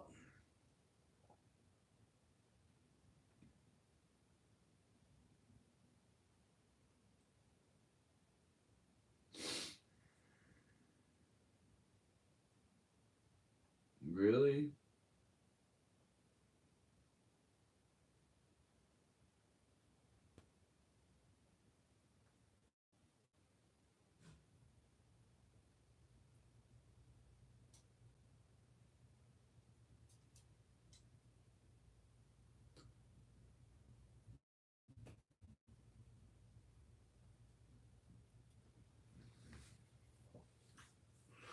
Alright, yeah, so the construction guy says he called me a couple of times, a few times. Let's see if he wants me to work tomorrow. I really gotta clean up my life, my apartment downstairs, this place, the car, the gym. I hope it doesn't need me to come in, but take my phone with me. All right, so I'm gonna leave the camera up here. I'll be right back. I'm just gonna go grab the player so I can play one of these jump things. One of these jump things. Do do do. One of these jump things. Oh, there he is. Ew.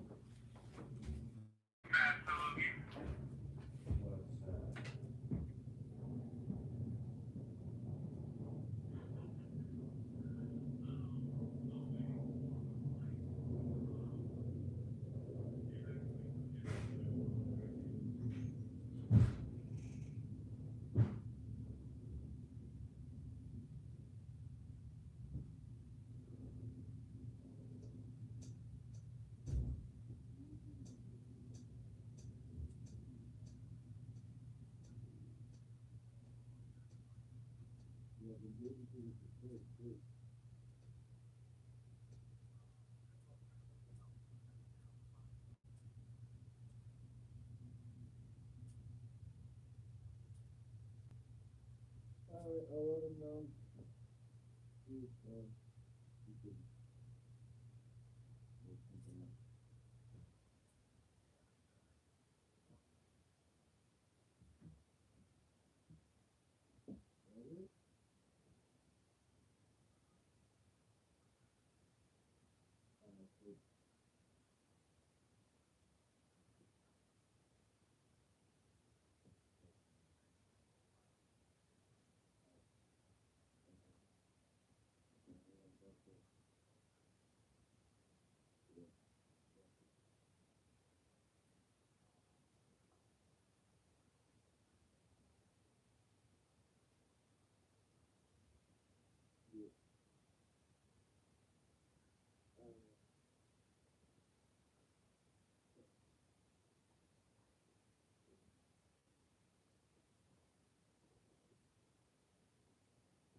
Shit, that took a while. Anybody still there? Oh.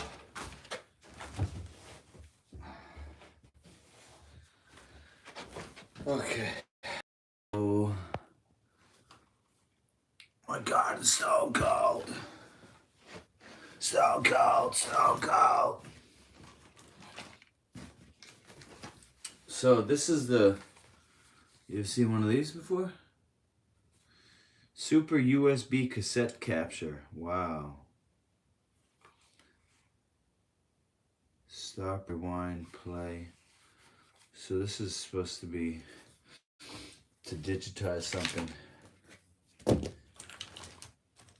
Just gotta find, is this it?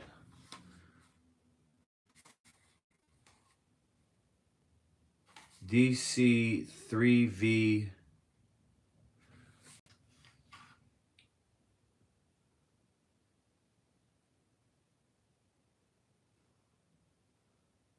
3V. That's light.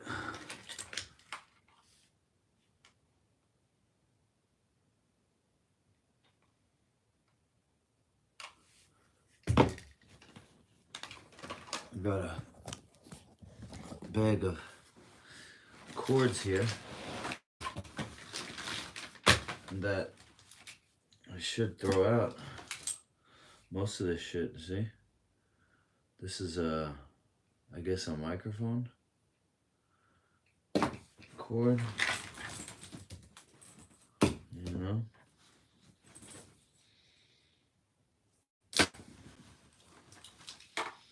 Looking for this thing here. Does this take batteries? Probably not, right?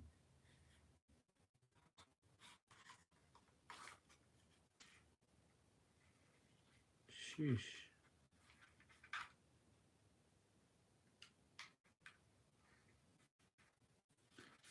This does take batteries. Ooh. Ooh. So flimsy, man. So, are these the right ones? 99 cents store batteries. No, I don't.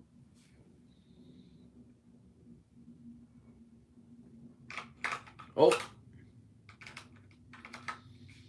Oh, let's go! Okay, let's see.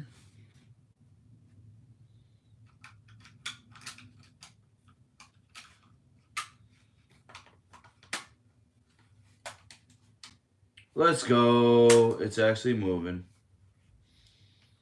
All right. So which one are we going to watch? I mean, which one are we going to listen to? Clearing away rock hard calcium deposits. I mean, that's the one that's the one I'm doing, so I probably should, right? Free energy, tapping 0.8. Yeah, might as well.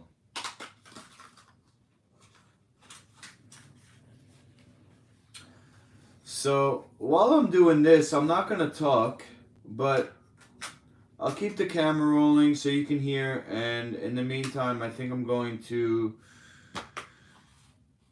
start to go through some of my clothes here. So let's see. I'll go with this.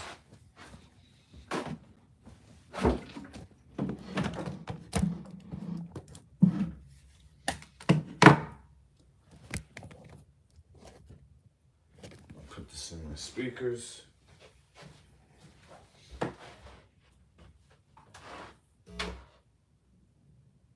If you guys got any questions, just hit me up anytime.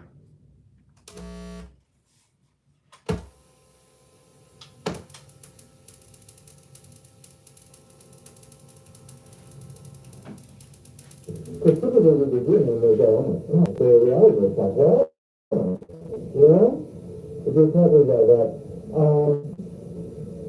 All about considering, remember, what happened with Chernobyl, and we were both dying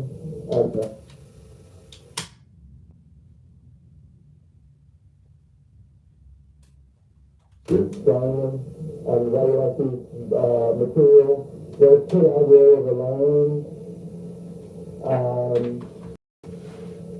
Some of the greatest scientists in the world were asked, how can we clean this radioactive material up? What can we use locally to clean this radioactive material up? Is it interesting for us to talk a little? I mean, this we're going to be talking about in the time that we live in each other. Class racing. For those of you taking notes here, I'm going to explain to you what class racing is. Far more powerful than chelation. We're also going to be talking about chelation. Only natural chelation, not EDTA. Natural chelative elements work far more superior than what EDTA does. Have you heard of EDTA or chelation? There's lots of studies that show that It's really bad sound quality, isn't it? Of course, it takes out a lot. It moves a lot of things out which then have to be replaced. So when you do EDTA, it's synthetic. It's not quite the fact that occurred in Chernobyl. It spewed plumes of radioactive material that the wind caught that and blew it all the way downstream across several countries. What did we do to clean this up?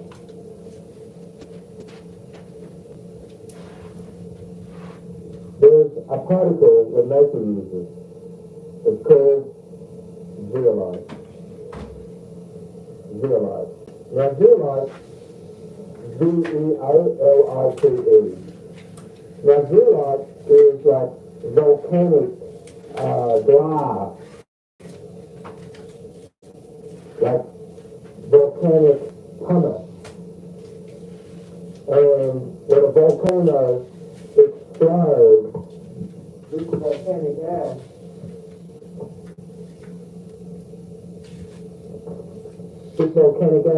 goes out and then it comes down and then it hits the sea.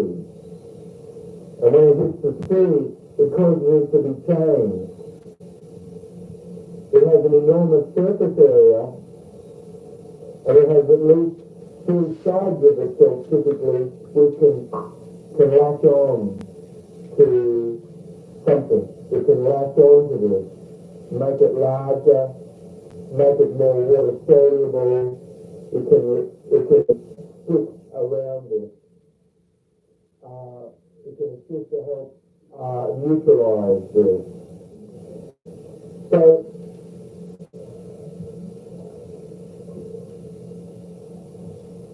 birds, like parrots in the wild, captured an enormous amount of material which is extremely acid. The seed You guys probably can't understand that because I can barely. Which is the stomach, which collects the seeds, and then the moisture and the warmth. Can you understand any of that? His words? I mean, it sounds familiar to me because I heard it a long time ago, but it's very muffled, and I think it's because this tape player is a piece of shit. The tape player is very cheap. It's not the tapes. Pretty sure it's the tape player. Fucking flimsy.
tape? What the hell?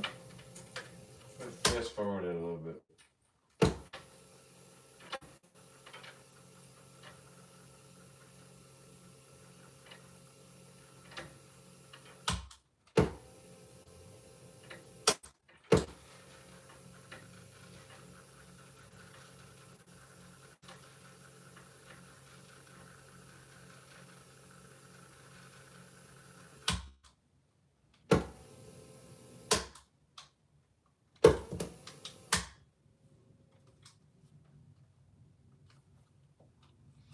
Maybe it's on the other side.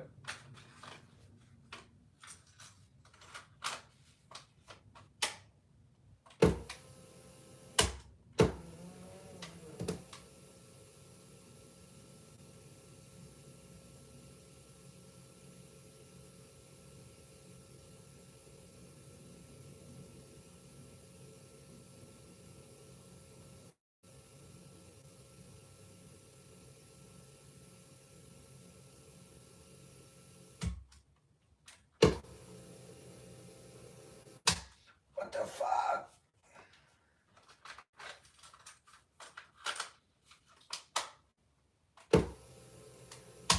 Sheesh. Third time's a charm?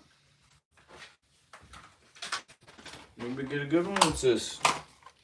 Tapping 0 point energetics.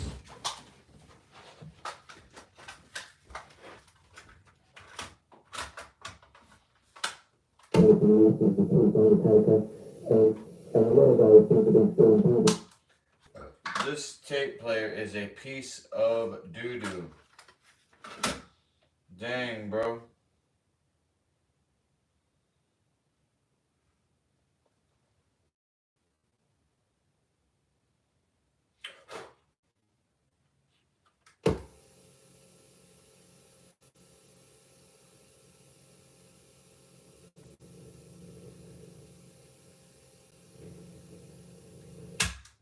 Dang, I wish it wasn't.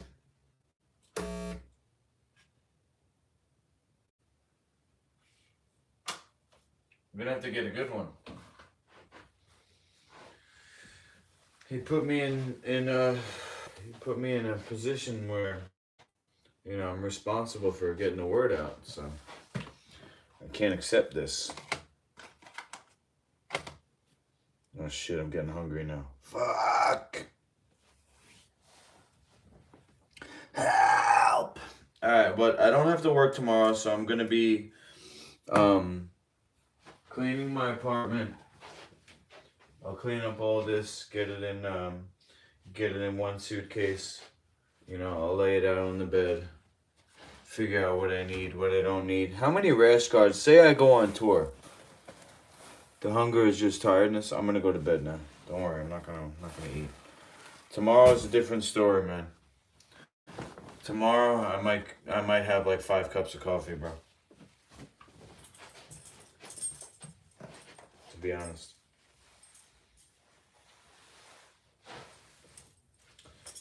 So, anyway.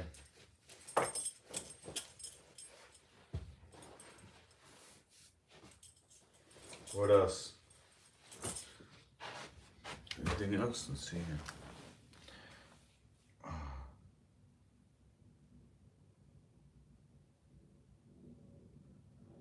Thanks for the dino tracks. Oh. Oh, No, I can't. I don't think I could. I don't think I could lower the volume and it would make a difference. I think I just needed a better tape player, you know? I'll go on maybe Facebook Marketplace. Let me see if I can find something.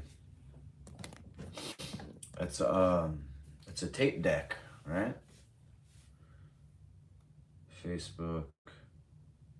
That's where I got my guitar for $20. Let's see here.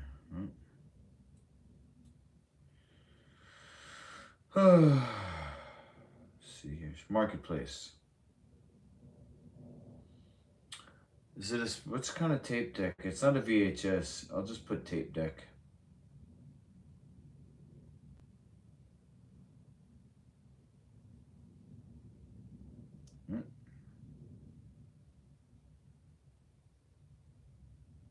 $195, $50. Oh, that's the one I need. But oh, sheesh, $50, really? $300. Oh, we're getting into the vintage here. Dual tape deck. 85, 20. Oh, 20. That looks good. Vintage sound design tape deck. Look at these pictures here. Yo, this thing looks nice though. Mic, phones. Yo, it's actually nice. Audio input, audio. Oh, it's got those shitty. Does it have a headphone jack though? It does, right? Let me just see here. Mic, phones. Yeah. Okay, cool. Nice. Almost gone. Ships for.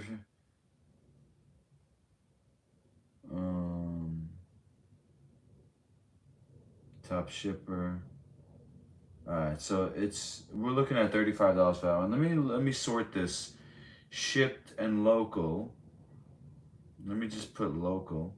Limbrook, New York, 40 miles. See listings. 250, 75, 20, 45. Let's see this one here. Vintage, quality vintage tape deck, Pioneer.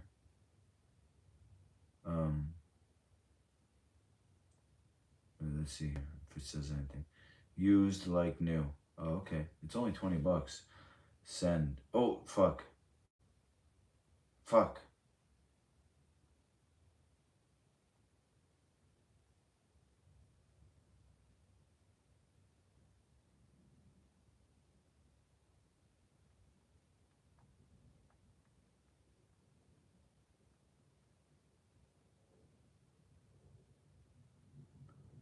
And I put, does it have a headphone jack? West Babylon. Alright, so that's one. The next one's 45.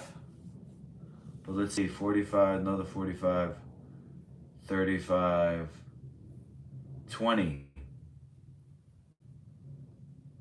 Elizabeth, New Jersey, then that Babylon one would probably be the best one.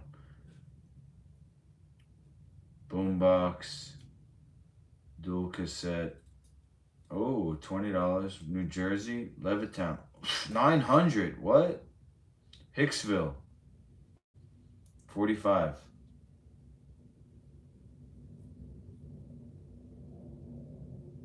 Hicksville's 45. Sheesh.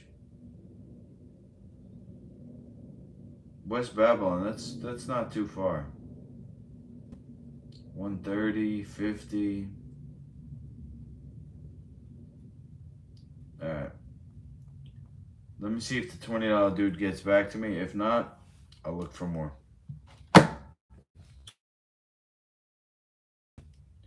Cassette player. A little off topic, but years back you did body calibration.